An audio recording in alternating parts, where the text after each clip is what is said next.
Okay, so hi, I'm Trey. So today I felt as though I needed to create a video to explain the different techniques that black people should use while driving, and specifically driving and being stopped by the police, because obviously we've had situations in the past where we're being killed. There's no better way to say it. There's no flowery way to say it. But anyway, these are, in my opinion, the best ways to turn your traffic stop into a non-life-threatening situation. So, there are a couple of things that you need to make this work. Of course, a car. I know I'm kind of corny. But anyway, when you're driving your vehicle, you should also invest in purchasing a dashboard mount for your phone, or getting a dashboard mounted camera, whichever have you. I personally think that a phone is better because when you're driving, if you get pulled over, you see the lights hit, sirens hit, you can go on your phone and you can go to Facebook and you can turn on Facebook Live, and that will automatically stream whatever's going on in your car. It doesn't get stored, it just automatically streams straight to it. And if you are opposed to using Facebook, like I know some people are, there are other apps out there that you can download on your phone, like one that I particularly am fond of called Bambuster, Bambuster. And you can use that and it does the same thing. It streams it. You stream that directly to your email. So let people know, hey, if anything happens to me, check my email because I use Bambuster or whatever have you. So that's just a precaution that you can take to make sure that if anything was to happen to you, there's a documented incident, there's a video documentation of what happened. The next step that you want to do when you see them lights hit, if your phone's not already on the dashboard mount, put it on the dashboard mount, and then turn on your hazard lights. That lets the cops know, that lets people around you know, hey, I'm about to move, I'm trying to stop, get out of my way, let's go. The next step, once you come to a complete stop, you got your video camera running, your hazards are on. Next thing you want to do is turn your car off. Turn your car off and make sure that you are in a complete stop. Turn your car off.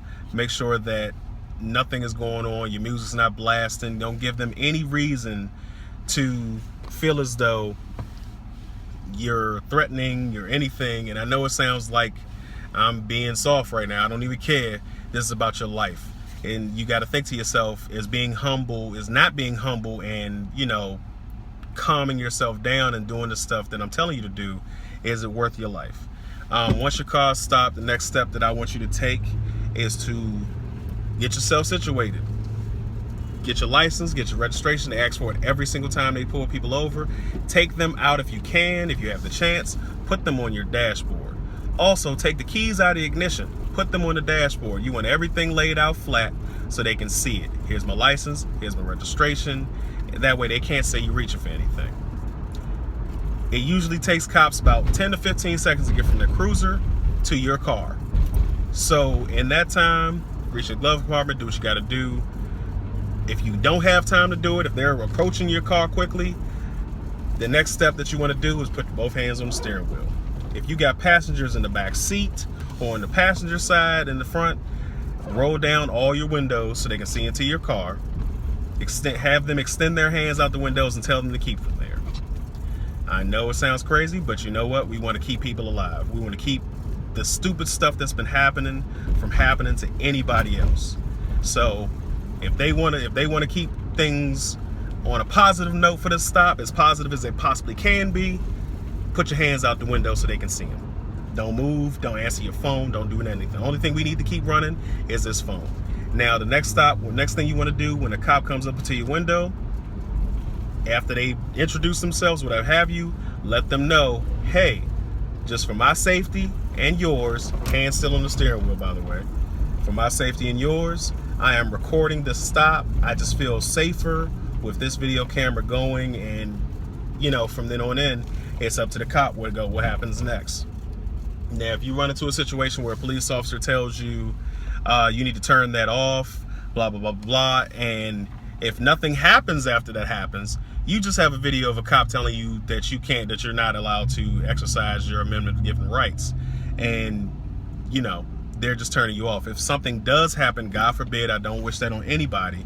If you find yourself, if they find later that you were killed by the police, you have documented evidence, video documented evidence that you were being calm, cool, collected, cooperative. You were not reacting in a belligerent way. You were not being erratic. You pulled right over. You stopped, and things went south from there. And the reason why I say you stream it on Facebook Live or use Bambuser is because, like I said, you automatically have a video evidence that they can't touch. So if they take your phone off the dashboard and they smash your phone, they crack it in half, it's already gone. So the proof is already out there, and can't nobody take it down. Your family and friends, whatever have you, they'll be able to have access to that information. So next thing that goes, if, and I know this is a touchy subject because it just happened yesterday, but if so happens you have a weapon on you, if you have a weapon on you and you got to let the cops know. I know it's, people want to conceal things, but is it worth your life? Even if you have a right to carry and conceal, and I'm not saying that the cop was right for ending that man's life for him having a weapon. What I'm saying is you inform that cop. If you're recording and that cop opens fire like he did I can't remember the gentleman's name, but if a cop opens fire, you have video documented evidence of what happened and your demeanor and how you were reacting when this situation took place.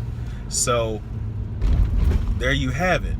The other things is just, the last thing is pretty much just be calm, be cool, try to stay calm as you possibly can, because the cops are scared too. I know people ain't going to agree with me. They're not going to like what I got to say about that, but they don't know what we're going to do. Nobody can read anybody's minds. So they are reacting to other reactions, and it's not right. But until we find a way to change the way things are today in this world and in America, we have to humble ourselves and put our pride aside and think about survival.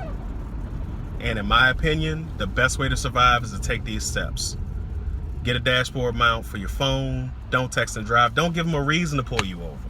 Check your car out before you drive off. Make sure your lights are good. Make sure everything's straight as best you can. I understand that there are situations out there that do not warrant this, but do the best you can to make sure that you don't end up losing your life and becoming another black statistic. And just be careful. That's my 2 cents. These are my tips. And I pray that everybody's safe out there.